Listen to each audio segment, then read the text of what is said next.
And it's just ridiculous that Congress is being denied access to some of this stuff. People that we elect that should be at the head of government are being denied access to secretive things. Because if you haven't seen it or heard it, watch this. Members of Congress say they were stonewalled from accessing a Florida Air Force base where they were promised briefings on alleged sightings of UFOs by pilots. Arrogance of this general was beyond belief. And ultimately, even before we got down there, the Pentagon actually tried to cancel the field hearing. We were stonewalled. They would not give us access to testimony from some of the pilots. They were hiding images and information. We're done with the cover-up. If the Pentagon thinks that they're above Congress, they have something else coming to them. We told them we were going to do this if they continued to hide information, and ultimately, the American people deserve the facts. The Pentagon denied there is any evidence of UFOs of alien origin. Based on what we know, based on what we heard from other people, it makes sense because that's what seems to be going on.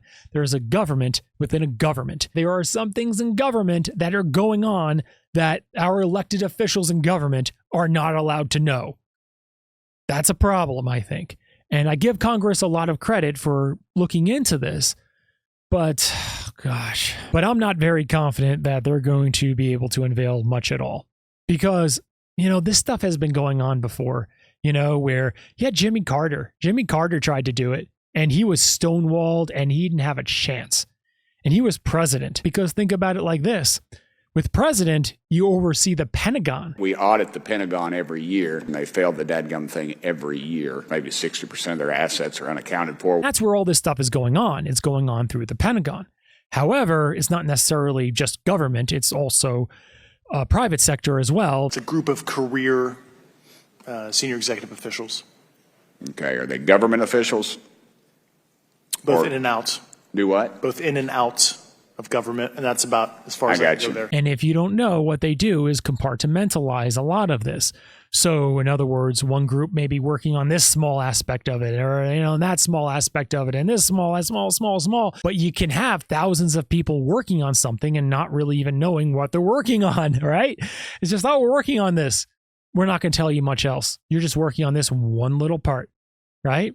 It reduces the chances that it's going to get out to the general public and it's going to be leaked. They compartmentalize everything. They're so over the top concerned about security. They split everything off and everybody becomes stagnant. And there's just a handful of people that pull it all together that are at the top to figure it all out and to piece it from a high level. But everyone else, they're so minute, tiny. Compartmentalization works. It works very, very well. And some may be saying, that's just folklore. That's not really what the government does. They don't really compartmentalize. No, they do all the time, actually.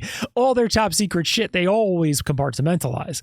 Whether it's new missile technology, airplane technology. 95% of the people who worked at Oak Ridge had no idea of what they were involved in. These machines were operated not by scientists, but by female high school graduates, and they had little idea of what they were involved in. Defense systems technology, specifically with, I haven't seen the movie Oppenheimer, but I know the story. And what they would do is have everyone work on their little things of the nuclear project.